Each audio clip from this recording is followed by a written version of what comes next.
Guys are doing a great job on that. We're over 25 million last month, which is fantastic, and Yeah, appreciate that. wait times are down, a lot of good stuff, so. To talk about that, definitely. But yeah, it's great to be here with everyone. Great to meet a new finance committee member. Look forward to working with you. Yeah, sorry. Well, lots going on as usual, but provide some updates. Feel free to stop me at any time. Any questions? But wanted to update the committee. We finished our fiscal audit. The external auditor signed off on that June 29th and was filed with the legislative auditor. So very happy to thank the team for getting all that done, getting everything done. Second year in a row, we've sort of reduced the comments, and the things that were recurring from 2019 have dropped off. So we've moved in the right direction, made progress. So thanks to the Teresa Matthews, our finance director, the whole finance accounting team, focusing on that, looking at those problems head on and just trying to improve. And also I wanted to add to let the committee know our finance team files for the GFOA award with exemplary financial reporting that was included, as well as the budget team, the separate award, budget exemplary, transparent reporting, and all the requirements of GFOA. So both of those, the team has been committed to, and just shows you how we have a great team that wants to follow standards, do best practices. So I look forward to further improvements in the team, working on those in the future. And just again, thanks to all the teams. I do want to go back. Ms. Markowitz, Carol Markowitz is joining the finance committee for her first meeting on finance. I'm so sorry. I That's overlooked that. perfectly fine. Happy to be here. And we also have Dr. We have a Schultz. guest. We have a guest. Show us. Blame disappearance on me confusing what time my actual meeting started with this one, so Oh, it's a 2-for-1. Glad to have you here. And Carol, welcome aboard. I think you'll find this is a fascinating committee to serve on. I do want to say one more thing. We're having the audit in time 2 years in a row. When I first got on this board, we weren't even close to on time. The next year there was a storm or something, so we weren't required to be on time. But the improvement there is noted and excellent, and important for us to have the credibility that we need with the state and other bodies. So thank you very much for that. Yeah, definitely. When you do something right, it doesn't sound like it's a big deal, but when it's been wrong for a while before that, it is a big deal. So Yeah. We'll invite the lead auditor to provide the audit results to the committee next meeting. But yeah, so we'll jump into the June report here. We've included the typical materials. At the system level, for the month of June, we had operating revenues 27.3 million. Year to date, we're 134.3 million. It's trailing budget a little bit, based on fluctuation in bill consumption. We're still hopeful to get to that target by the end of the year. Our ad valorem taxes, which is what we collect for drainage, millage, and other revenues, we had 1.2 million for the month. June, 65.3. We're ahead of budget at about 6.9 million based on some damage claims that weren't budgeted. On the operating expense side, we're under budget, which we typically conservatively budget. So we'll continue to monitor, see how those expenses come. I did want to highlight for the committee's information, as you're hearing about, everyone's gas bills and individuals. You can imagine us as the largest Entergy customer are also seeing the increase, and it's specifically on the natural purchase gas costs that we pay as a sort of a pass through. That commodity is shot up. It was over 9 per MCF earlier in the summer. It's come down some, about 7, but currently our projections, when looking with our consultants, it's about a $6 to $8 million increase over last year, just because of the commodity pricing. So we're feeling that it's we're having to absorb that expense and sort of cutting into what we would have planned for otherwise. But it's what everyone's facing. We see other commodity, the chemicals that are used in the water treatment process that are just gone up. So something we'll have to keep monitoring, and then as we look into the budgeting for next year, just factor all that in, absorb. This question, year-to-date actual, do we know what we've actually collected in terms of cash as opposed to, the accrual basis? Yes, yeah. it's coming out. What is The total for, it'll be on the next page, Okay. the Sorry. total for those months. We can get that, yeah. So, yeah, just wanted to highlight, remind the committee, we are feeling the expense pressures, and then on the capital side for lead times and inflation and premium pricing for timing, those are all impacting us as we look ahead on the capital side. But I guess, yeah, we'll just go to the next page. Look at July, Janet. Look at July, that's the biggest number I think I've seen ever. Yeah, Yeah. 25 million bucks. yeah, really picked up 25, almost 25 million. June was 20.5, a little lower, but these numbers, on a cumulative basis, what we do is calculate an uncollected ratio for the last trailing 12 months. And if we go into the dashboard, we'll just look at the line 20. So our uncollected ratio is showing 5.9% as of June 30th, which is the lowest, it's been. So a year ago, it was 10.7%. So that's the product of this just consistent collection practices and, better response rates for our customers. Line 22 is the number of delinquent accounts is down about 5,000 from a year ago. So we're at 21,919. And then just as a reminder, we track the receivables, talk about delinquent receivables, which is line 18. We also have a category, disputed receivables. And then we have just our regular receivables. And then we have an allowance for uncollectible accounts. The sum of all those would be our net receivables on our balance sheet. How long are the disputed receivables said that before they're written off? At 60 days? Well, we have to resolve whatever the customer's inquiry is, and then, it'll go back into a collection status once the question's answered. So it's just a holding pattern where we're not, exercising our collection activities because there's a question on the bill. Lines 26 and 27 have a lot to do with what's going on with collecting all that cash, though, right? So when we resume normal collections is when we started collecting the money. That's right.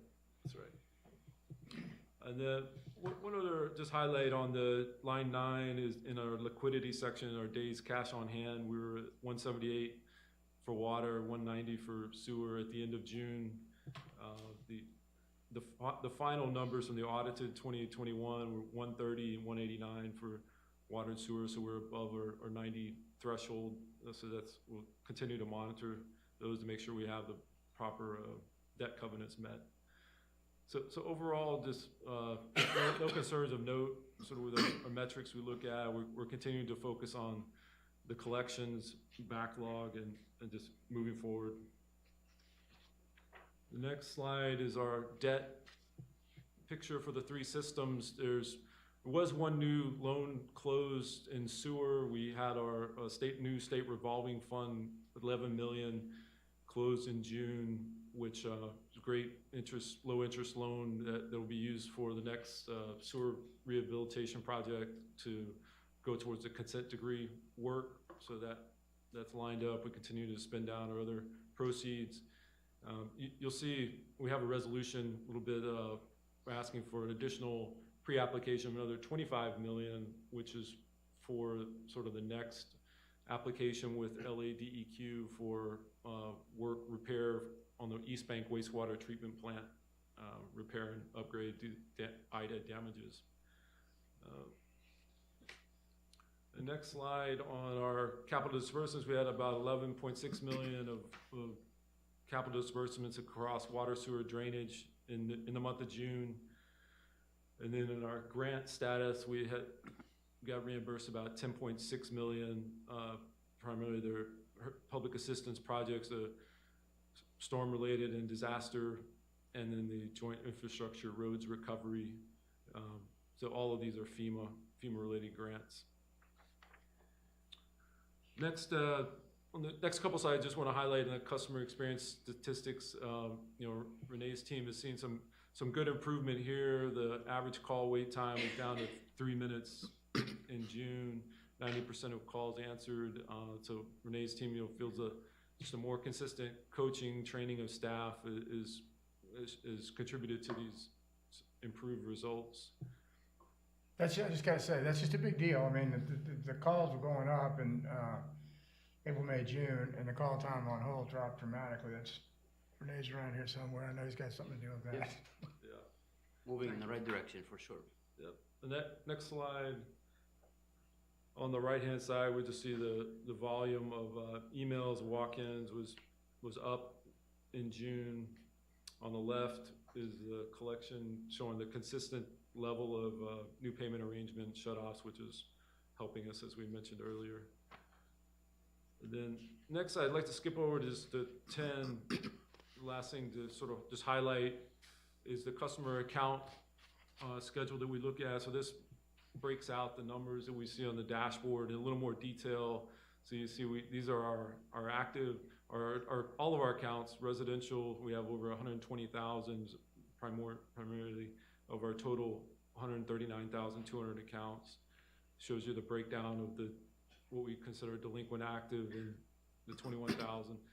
So overall, it was down 2% in June. It's further come down in July, August, so we can go in the right direction. And then below there, the total account disputes, 2,979 at the end of June, down 3%. So we do see that number fluctuate, jumps up when people get a notice or a disconnect notice.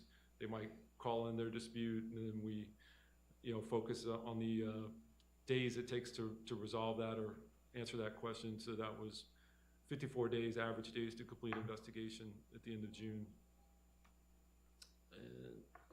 And I think if there are any other questions, I'd be happy to answer, but that's what I had prepared just in summary. Thank you. Looks like your group's doing a great job, collecting and getting it all done in time, And Mr. Chairman, may I just add one, I guess, comment that I think is timely and for the benefit of the committee, and it has to do with collection and our policy in general.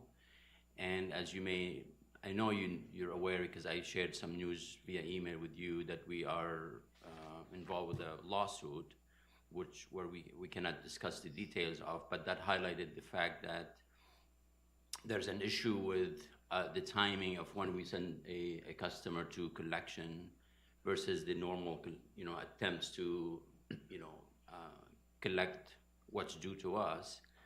And there seems to be this perception that we are routinely sending people to collection while people are disputing or we're in communication, which is totally false. right? So as we speak, or very shortly, the council will be meeting to talk about a resolution telling us not to send people to collection while in dispute, which is exactly what we currently do as a routine process and policy. Now, we know it's not a perfect system. Do we make mistakes once in a while? There may be one-off situation here and there, and I just don't want that to be perceived as the norm. And there's no doubt that there will be people coming to council during the public comment, just voicing their unhappiness about us, and just keep in mind that those comments may not be factual. They may be emotional. Some may be 100% true, but I'm guessing they're gonna hear things that are, again, maybe embellished. And the fact of the matter is, we're addressing that, and we are, as you see, we're making progress on all fronts, and we'll continue to tighten that process, and we will continue to work with the city council to make improvements on behalf of our customers. Is it, can you give us the steps quickly of what happens what leads up to a person being put in collections? We've read it and we see it, but It's maybe. probably Yeah. best if Is that a quick thing? maybe if we Sorry, ask Renee, Renee, Carol. I can read it. or Okay. maybe we can ask Renee to come up and just briefly do that. Just to make sure everybody knows exactly what we're talking. I know it's been sent out a lot of times. I know we don't put people in collections if there's a dispute and so forth, but just to reinforce that. Thanks, Renee. Just as a reminder, that third-party collections for closed accounts specifically. Right. That's an important point, obviously. Morning, everyone. So Morning. I'm gonna go ahead and read it to make sure that I don't miss any of the steps. So any unpaid bill amount exceeding $50 for longer than 60 days is eligible for a delinquent notice. Accounts are researched by the Credit and Collections Unit, which is under my purview. And exempt accounts which are those under investigation, dispute, and hearings, etc., are removed from additional collection activity. To those accounts that are not exempt, a letter is mailed advising the customer of the delinquent amount, the date of disconnect, and the subsequent date of meter removal for non-payment. If no payment is received within 10 to 14 days, an attempt is made to contact the customer by phone to attempt a payment arrangement or other resolution to avoid further shut-off actions or collection activities. If no response or resolution occurs, a service order to interrupt service is then generated. If no payment is received after 10 to 14 days, a service order is generated to remove the meter. After 30 days, if the arrearages are still unresolved, the account is closed. A final bill letter is mailed then to customers advising to pay the full amount within 10 working days of the date of that letter. And if no payment is received, then the account is then sent to a third-party collection agency. Okay, so it's an elaborate, well-documented process. I have one question about it. Is a letter to the customer the legal notification method? It's just postal service. I mean, It's just postal service, not certified or anything. no, but I mean, it's not email or phone call. Usually that stuff's A prescribed. hard copy. It's a hard copy, yeah. What? It's a hard copy. So Right. there's, But I mean, that's a legally acceptable way to do it, is what I'm really driving Oh, at. correct. Yeah, Yeah. I mean, I'm sure it is. In Just asking the compliance, question. yes. Yeah, okay. yeah. And just again, for the record, we did send a letter to the council, basically outlining the current policy, which will be consistent with what they're asking us for. They also, in fairness, asked us to be present today, but we have conflict, as you can see. We have two committees back in, back to back, so. Acknowledge that there may be one-off kind of exceptions to this good policy here. Do we have some sort of understanding how often that things go awry from this stated policy? Like, do we have some quality control measurements about how often someone's inadvertently sent to collection sooner or shut off accidentally, or, that kind of Yeah, traffic? and what I can share, because I oversee customer service, including meter reading and collections and bill review and billing and all these departments. And the gap that might potentially exist would be when the bills are manually reviewed by a bill analyst, right? Not necessarily the system, where there's human intervention, there might be, room for error. I've been here a year and a half, and this is the first time something like this comes across my desk. The first account in 18 months. You mentioned, Gaston, people might be down there telling things that aren't true. Are we going to respond to that in any Well, way we- to correct the record? By just a routine process, we don't typically respond one for one for the public comments. Otherwise, it becomes out of control situation. My point is that people, just the way the process works, somebody can come here and just say anything they want, undisputed. Maybe after the fact, maybe we could come and clarify some things, but we don't interact and we don't. No, I don't address mean one at a interact. time. I mean, if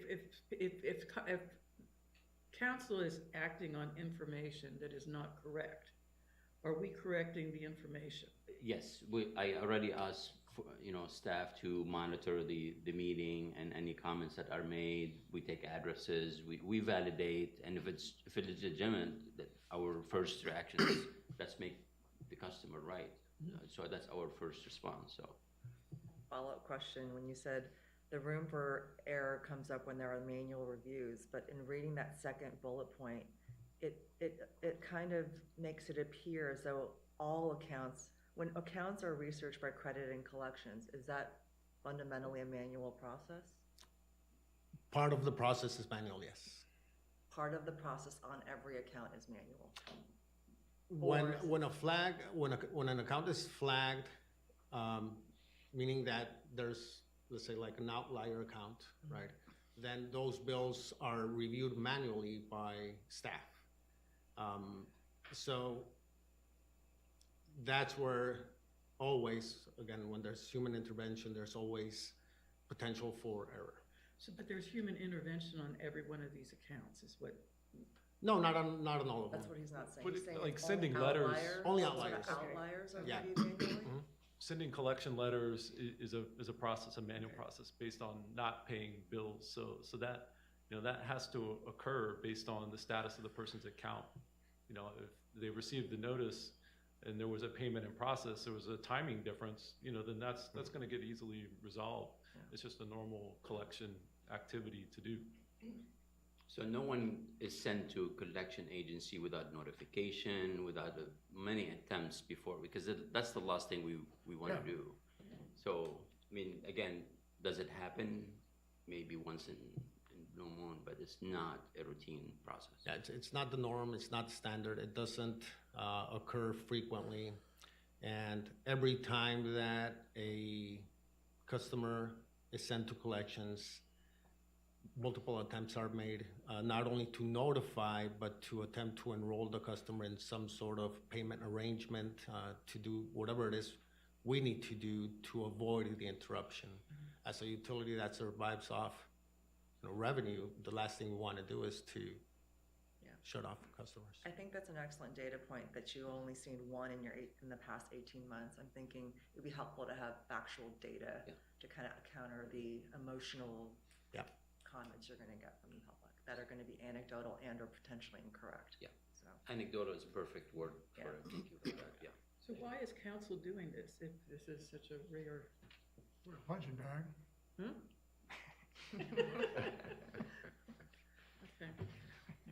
I think it's one of those situations where it might be rare, but when it happens, it's so vexing to people. These are the kind of calls I think as a board member we get as a one-off, where we have done one sort of outlier of a situation and that just gets blown up and made to be representative of how we do things. And I think that's always a challenge. People are very, very stressed about a lot of things. This is one of many. I just got my $1,000 energy bill yesterday, and I cannot say I was pleasant or happy when I opened that up. So, I'm just saying I'm putting in the context of what people are managing right now. It's, the man bites dog story or something. So it happens one time and the whole world knows all about it. It just goes around. So if we're satisfied with that, we have action items. First action item we're going to take individually, and where you're going to present that to us, R115 2022. Thanks very much, Renee. Thanks for the good work. Yeah, I can do the resolution 115 is similar to our earlier LADEQ loans, permits the CFO to file the pre-application for the East Bank wastewater treatment plant repairs and upgrade, as I mentioned. And this will put our application on file with the DEQ to have our designated project on the priority list and funding through the state revolving fund. As I mentioned, there are low interest rate loans available, advantageous to us, and we borrow upon drawdown. So we appreciate the committee's vote to recommend approval of this resolution. So do we need a motion on that? So moved. Been moved and seconded, probably seconded. All in favor indicate saying aye. Aye. Any opposed? Motion carries. Thank you. Next we have, is there any public comment? We skipped right over that one. Don't tell anybody, okay. Next, item 3, action items in the General Superintendent's report. We proceed with General Superintendent's recommendation presented by General Superintendent Ron Spooner. All right, thank you, and good morning, Mr. Chair and the committee members. Beginning with this General Superintendent's recommendation, there are a total of 13 items. The items were pretty straightforward. We'll go with the contract and award section. There are 4 items. I'd like to do all 4 in global, 3 awards and 1 renewal. First resolution is R05122. That's the award of contract 1440. That's the procurement of the 60 hertz step-up generator, step-up transformer procurement to work in association with our Turbine 7 generator, which we just awarded in May. So 2 bids were received for this contract. The lowest bidder was considered non-responsive. It did not meet the specified delivery deadlines as indicated in the specifications, and we went with the second bidder really to stay on our tight timeline associated with the West Power Complex. And the General Superintendent's Office is asking request approval of acceptance of the bid of Walter J. Barnes Electric Company in the amount of $3.65 million for contract 1440. Just want to say this is the third contract that we actually put out on the street for the West Power Complex, and we're estimating right at 12 to 15 total contracts for a complete build-out of the West Power Complex. So we are slowly heading in the right direction.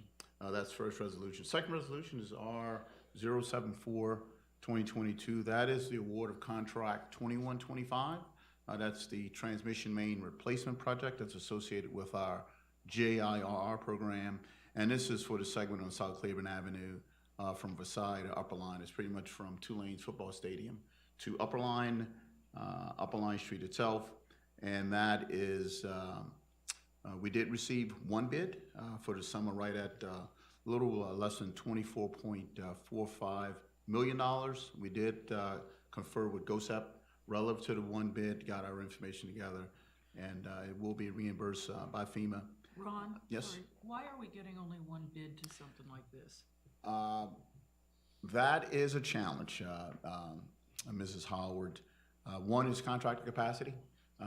That is one, and the other is the escalation of costs in that. So, and it's not just SWEPNO with one bid. DPW is having that same issue of getting not, luckily, one bid, but in one or two cases, they have received no bids on their contracts, and these contracts in the value of $10 to $20 million.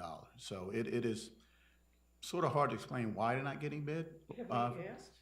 Huh? Have we talked to potential bidders about why we're not getting bids? We've asked some contracts, especially on our contracts. One is capacity itself, and the capacity on the contractor side is related to the amount of work that's out there and trying to get skilled workers to come work. That is a challenge. Yeah, we do interact. I mean, obviously, staff and our consultants interact with potential bidders on regular basis to encourage them. We have pre-bid meetings that are mandatory, so it kind of gives us an idea who's interested in. And one thing we hear is that some are more successful in having vendors lined up to deliver certain components as part of the whole project on time. Some are not able to for whatever reason. I don't know what there's it's a hierarchy in that process. Equipment? Yeah, equipment. So some are a little bit more, I guess, able to line things up better than others, and then they become more competitive, and others just back off because they can't commit. I'm assuming there's so much work around town, at least part of the components of what has to happen here is going on all over the place. The streets are torn apart, there really aren't enough people to do the work. That certainly is, the capacity is definitely an issue, no doubt. We don't have payment issues like the city. No, we have not had any, FEMA's paying for this too. No, I mean delays. Yeah, I understand. we have not had any issues related to payment. People are coming back and bidding over and over. As a matter of fact, all of our contractors are repeat, so they're not shying away from bidding and doing business with us. Right. So. And also, I would also say this is somewhat of a semi-specialized type contract. So, we were expecting at least 2 or 3 bidders, but we only received one. But as Mr. Corban indicated, it's somewhat of a challenge at times. So for this resolution R074, General Superintendent's Office is recommending approval of the lowest responsive bidder for contract 2125 to BLD Services LLC in the value of $24.45 million.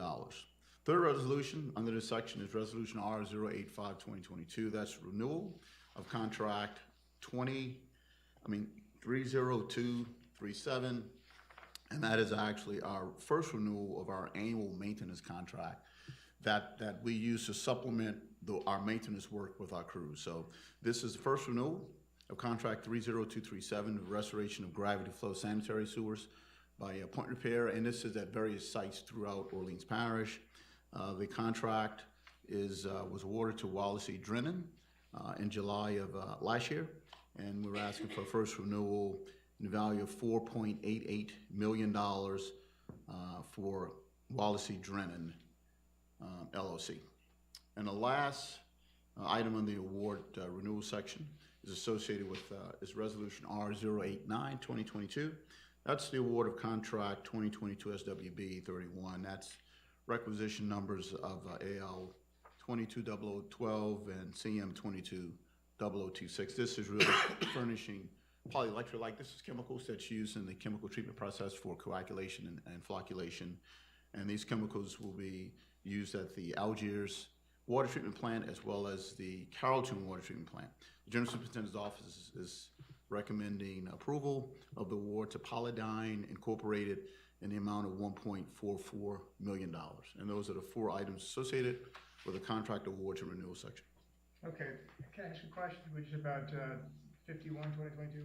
What's, just out of curiosity, step-up transformer goes from what to what, you know? Step-up transformer is to step up the power, I guess, from our T7, which is 13.8 volts to enter our other system, which is designed at 24 kV.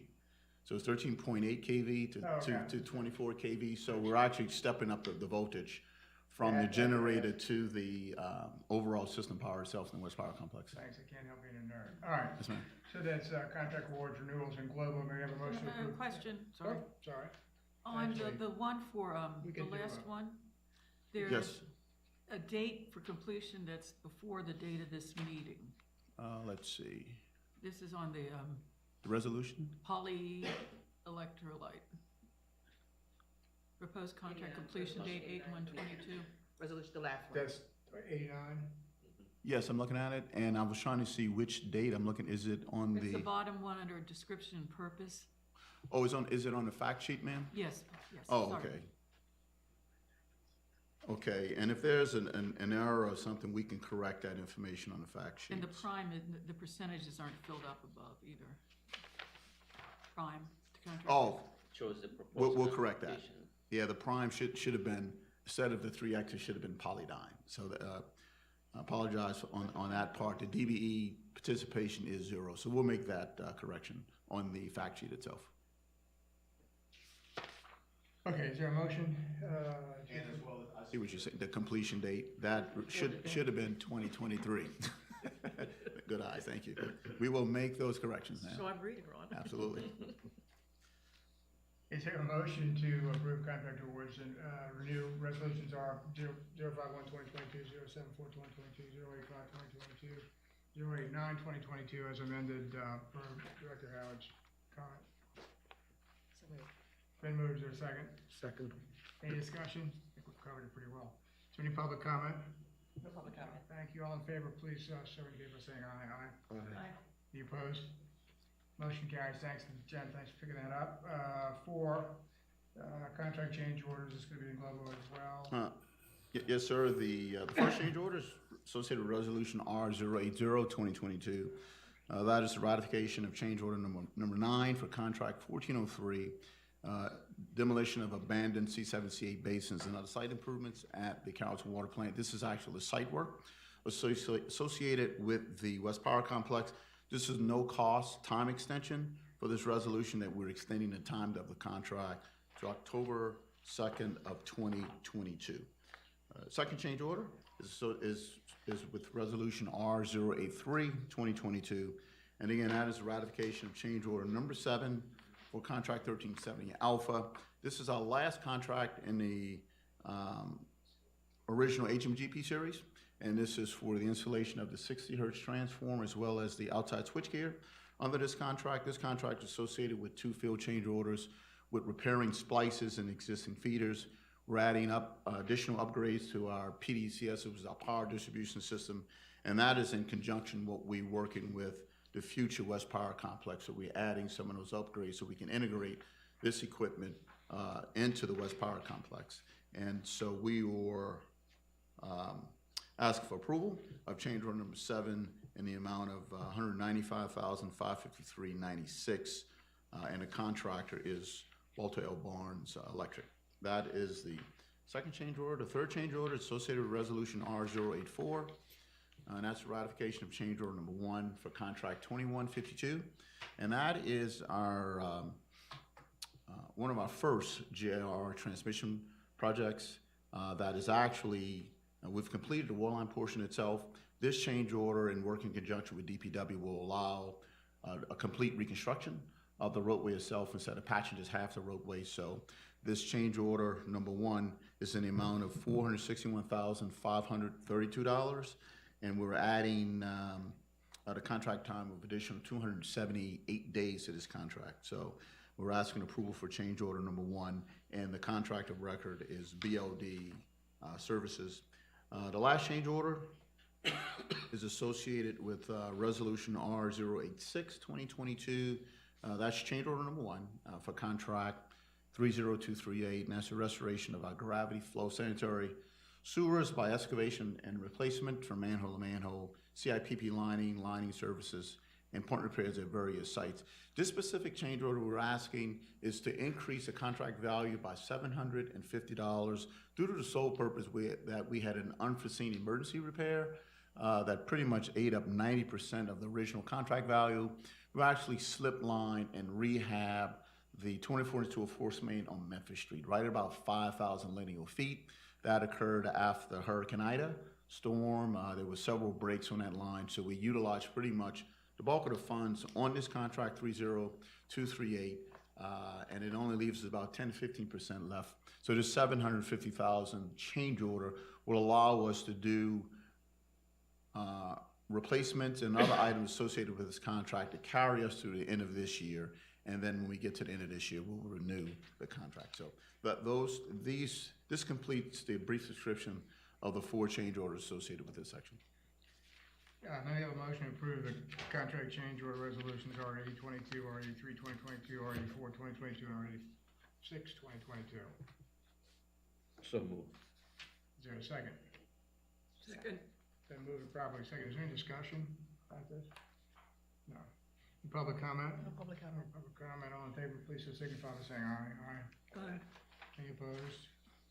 Motion carries. Thank you. Bringing us to contract amendments. Ron, if you take those, please. Yes, so there are 5 contract amendments we'll ask taken global. The first one is Resolution R081 2022. That's the authorization of amendment number 12 to the agreement between Sewage and Water Board of New Orleans, CH Hill Engineers for program management, design, and engineering services for the retrofit of the power plant hazard mitigation grant program. This is a time extension only contract to extend the contract to December of 2022, at which time that all of the work associated with HMGP program will be complete. And so that's really a time extension only for this one. Second resolution is also a time extension. That's Resolution R082 2022. That's contract amendment number 3 to the agreement between the Sewage and Water Board of New Orleans and Veolia Water North America for the capital program management services. And Veolia is our vendor that's actually managing and maintaining the East Bank and the West Bank wastewater treatment plant. This time extension is for a 1-year extension associated with the ongoing installation of the sludge dryer at the East Bank sewer treatment plant. We're extending that based upon some additional repairs and work associated with as a result of Hurricane Ida. So we're extending the time extension for the CPM on this resolution. The third resolution is R087 2022. Again, this is associated with our JRR program. It's a ratification of amendment number 1 to the agreement between Sewage and Water Board of New Orleans and Pure Technologies USA, doing business as WAC Water Services. This is our on-call valve operation contractor that's working in conjunction with our networks, maintenance crews, valve contract, and a large portion of it is working with the JRR program. So this resolution 1 consists of a 1-year extension of that contract to extend the first year extension that's going to end, I think is at the end of this month, the next month. So we're going to extend it for 1 year. And then we're also adding not to exceed $100,000 additional services that we believe that's needed for additional valve repairs. These are minor repairs that this firm can do while they're actually exercising the valves, doing valve closures, and involves changing bolts, sometimes changing a nut on the top of a valve where we're not taking so much time with our own crews waiting for them to go out there. So it's sort of to increase the efficiency of this valve closure. So we're asking for the approval of the 1-year extension as well as the additional valve service for $100,000. The fourth resolution is associated with R 088-2022, and that is contract amendment number 1 between the Sewage and Water Board of New Orleans and Power Engineers for professional engineering services, construction administration, and inspection services of the West Power Complex. This resolution that we wanted to put on there because we wanted just to bring to the board the additional scope of work tasks associated with Task 2. The original contract was with Task 1, and now that we've developed many of the projected contracts to finish out the West contract, the West Power Complex, this Task 2 amendment consists of design of foundations, underground utilities with the C7 area, our new state-of-the-art operations center, various electrical switchgear, the equipment, and the coordination of activities between the vendors. So it's just really to document the Task 2 components associated with the scope of work of that contract. That's what Resolution R 088-2022. And the last resolution under the contract amendment section is Resolution R 090-2022, and that is the authorization of amendment number 12 to the agreement between Sewage and Water Board and Stanley Consultants. Stanley Consultants is our program manager as well as our construction administrator for our entire Water Hammer program. So this resolution adds additional value to Stanley's contract in the amount of a little less than $1.2 million associated with the extension of their contractual services through March of 2023, which includes the construction administrator. And we're also adding some engineering on-site components that's needed associated on the electrical side and some on the mechanical side with the same value. So that completes the 5 resolutions associated with the contract amendment sections. And the General Superintendent's Office is recommending approval and acceptance of these 5 amendments.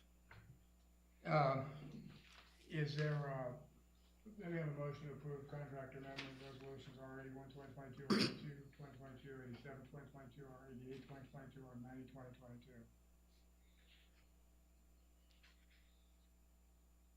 So moved. Second. And seconded. Is there any discussion? No discussion. Is there any public comment? No public comment. All in favor, please so signify by saying aye. Aye. Any opposed? Thank you, the motion carries. There are information items in your packet, which there are every month, every time we meet, I should say. FEMA, Executive Director's contracts, $1 million are left, and EDPP, June and July report are in there. Are there any remaining public comments that relate to any of these action items? No public comment, Chair. No public comments. Is there a motion to adjourn? So moved. Is there a second? We got that, all in favor? Aye.